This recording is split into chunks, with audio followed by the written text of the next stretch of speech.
Hello friends, welcome back to my channel. My name is Ingrid and this is Ingrid Reads a Lot. In today's video, I wanted to talk to you guys about whether or not books that I'm anticipating live up to my own hype, and if I can actually pick books that I in fact like after I read them. I'm basing this video off of my anticipated releases video that I did back in the spring. I will link it up above if you are curious to watch it, but I read 4 out of the 9 books I put in that video, and I wanted to talk to you guys about those books to see whether or not I live up to my own hype. Spoiler alert, the books are here. Well, with one exception. I guess we can talk about that one first. I read Overgrowth by Mira Grant, and this is a horror sci-fi novel. Mira Grant is also the author of Into the Drowning Deep, and Mira Grant is a pen name for Shauna McGuire, who has written the Wayward Children series, I think is called, but she writes under Mira Grant as a horror author. Overgrowth is about our main character, Anastasia, and she, at the very beginning of this novel, is 3 years old when she goes into the woods and something happens. And Anastasia, as she's growing up, has been telling everyone and anyone that would listen to her that she is part of an alien race that is coming to invade the Earth. And you read from Anastasia's perspective when the aliens actually are arriving. This book starts out very gruesome. I did not expect that for some reason. I thought it was something else, but just know going into this that it's very gruesome at the very beginning.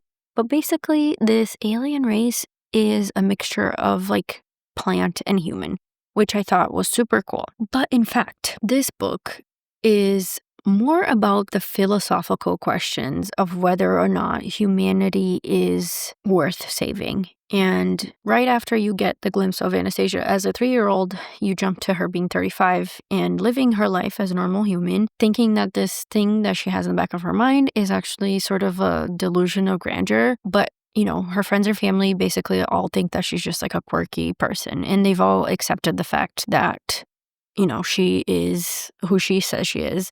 And they've all accepted that fact, but I don't think they actually believe her when they get irrefutable proof that this is true. And so you are following Anastasia with her friends and family as she comes to term that this is actually true, and what should you do. This is, like I said, very much about whether or not the human race is worth saving. There are some things in this book that talks about colonialism, and this also touches on trans rights. Anastasia's boyfriend is a trans man, and this also touches on community and how important a sense of community is for a person to thrive. I quite enjoyed this once I realized that it wasn't what I thought it was going to be.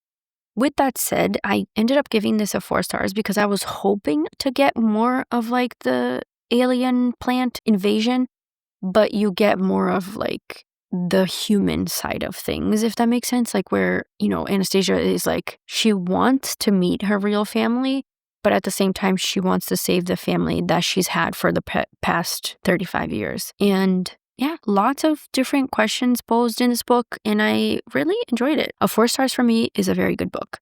So that one is Overgrowth by Mira Grant. All right, next up, let's talk about one that I found difficult to rate. And I've already talked about this in my monthly wrap-up. I don't know which video is coming out first, but The Starving Saints by Caitlin Starling. After I finished this, I thought to myself, what did I just read? And no offense to Caitlin Starling, but what do you smoke? Because this is such a hallucination. It's being inside of someone's brain while they're hallucinating. And I will say that after I coped with that fact and sort of just strapped on for the ride, I really liked this. But at the very beginning of this, for the first 100 pages or so, I was contemplating DNFing this because I just didn't get it. So we start with a medieval castle under siege, and everyone in the castle is starving. They've been in the siege for a while, and they're close to starvation. One of our main characters, Focine, is a mage,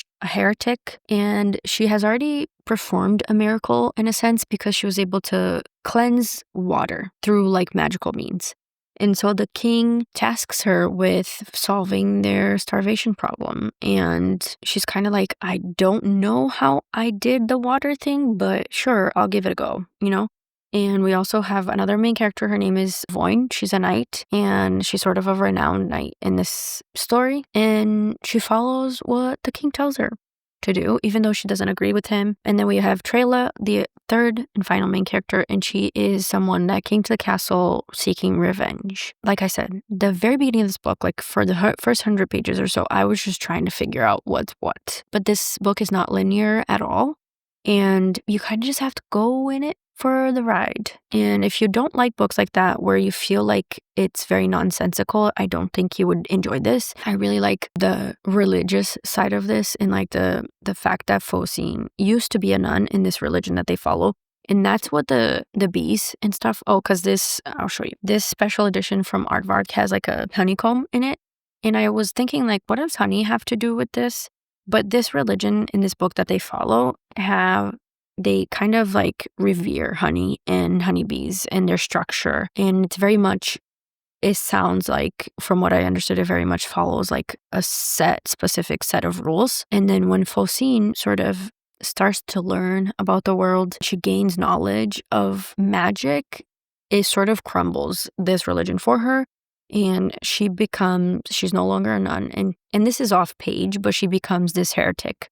Like the other nuns don't like her, but the king keeps her around because she can get shit done. And so she's seen as this like mad woman because she has sought out knowledge. And I do love that sort of dichotomy about religion, and the fact that like the more knowledge you have, the less you believe. And I know this is like, if you're religious, this is going to sound blasphemous, but I feel like that happens with a lot of religions, including Christianity. You know, the whole thing with Adam and Eve eating from taking the apple from the tree of knowledge.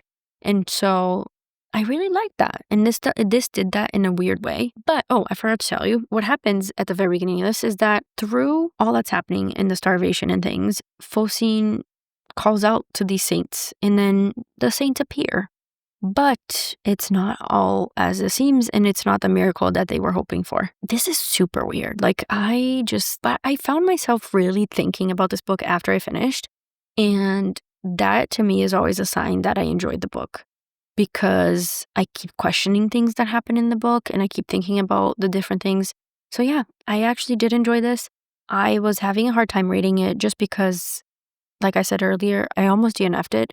And so it's not a perfect 5 stars for me, but it's definitely like a 3.5, 4 stars, because I found myself thinking about this after I read it. Sort of non-linear, fever dream type of book set in a medieval castle. Okay, next up we have Blood on Her Tongue by Joanna Van Veen. This is another gothic horror type book, and this is set around 2 main characters. They're sisters, they're twins. Lucy is asked by Sarah's husband, who is her twin, to come help because Sarah has lost her marbles.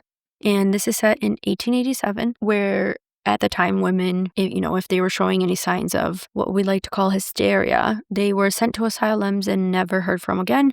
Lucy does not want that to happen to her sister, and so she goes to help. But Sarah is in fact kind of losing it after they found this bog body in her estate. She becomes obsessed with this woman's body, and Lucy's trying to figure out what's going on. Sarah has also become very hungry, and that's where we start off on this novel, and I won't spoil anything else, but this is so well written, and this quickly made Joanna Van Veen become one of my top authors of the time right now, because of the way that she writes and describes things.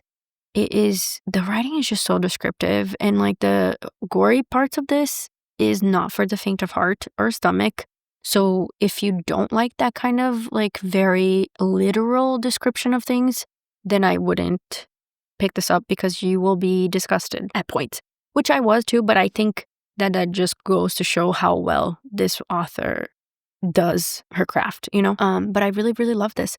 I also loved the fact that you don't really know what's what in this. Like, you kind of find out from the description, like you kind of think like, maybe like what's going on, but the actual like reveal of this like what's going on with Sarah is entertaining, and I quite enjoyed it. It's very different than what I thought it was going to be, which is a pleasant surprise. I also like the fact that, you at the very beginning of this book, you know that Lucy is also not a good person, and her and Sarah have this very codependent relationship. I don't know. I really, really love this. I gave this a 5 stars. It was my favorite book of July, and I cannot wait to read more from this author. Quickly shot up to favorite author status from this book. Okay, and then the last book I read from my anticipated releases is Bury Our Bones in the Midnight Soil by V.E. Schwab. This is described by the author as toxic lesbian vampires, and I feel like I've said that a lot recently when describing this book, but it very much describes the book without giving a lot away. But if you like a historical vampire novel surrounding women and everything that encompasses that, especially, the limitations of women's rights back in the 1500s and 1700s, but this surrounds 3 different characters, all at different timelines. And obviously the timelines converge, and that's all I will say. I loved that this was a very character-driven novel, even though all of the characters in this are in one way or another villainous. And I quite enjoyed that. This was extremely well written, and although there were parts of this that I didn't love, like in terms of the writing, I feel like there was a lot of like rhythmic repetition. I think that's just the Schwab style of writing, and I feel like that's not something for me to judge. But I did find myself at the beginning of this a little bit annoyed, and I had to tell myself stop noticing that, because it's going to take away from your enjoyment of the book. And when I did, I quite enjoyed the book. But yeah, I love this. I love the side characters of this. I feel like everyone that is in this book is in it for a reason, and it makes sense for the story. I don't know. I just think that this is definitely V. Schwab's best novel. And I should say that I didn't love Addie LaRue, but this definitely took the cake for me. I should also mention that if you want to hear more in-depth spoilery thoughts of this book, we did a video on Elle's channel. I will link it so that if you want to watch that, you can go and watch our live show sort of talking about this book. But it's very spoilery, so if you want to read this, then I wouldn't watch that. But I definitely go more into depth about my feelings on this book.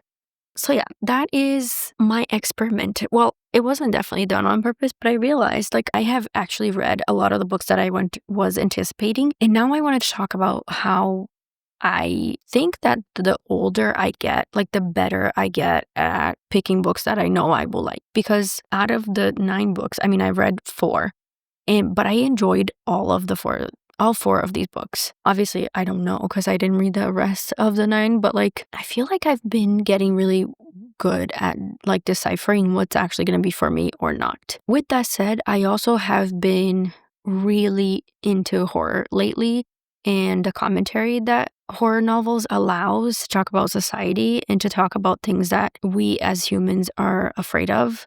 And I think horror novels do a really good job of exploiting these themes of difficult things in a horror setting. And I'm really loving horror lately. And in one way or another, all of these books are horror centric. Aside from Bury Our Bones, you can say that is also sort of fantasy.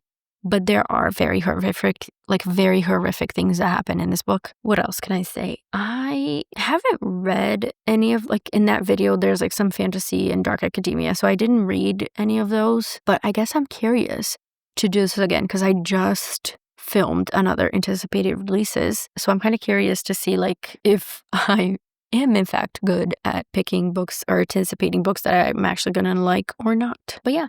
I hope you enjoyed this video of me sort of recapping some anticipated releases, and I'll do this again most likely because I like to see if I actually like the books that I am anticipating or not. And I actually like the fact that I am reading these books. And that's why I don't add a ton of books to those videos, of anticipated books, because I actually pick out the books that I absolutely think I'm going to enjoy. So if you enjoyed this video, let me know in the comments. If you have read any of these books, let me know in the comments. And I will see you guys in the next one. Goodbye.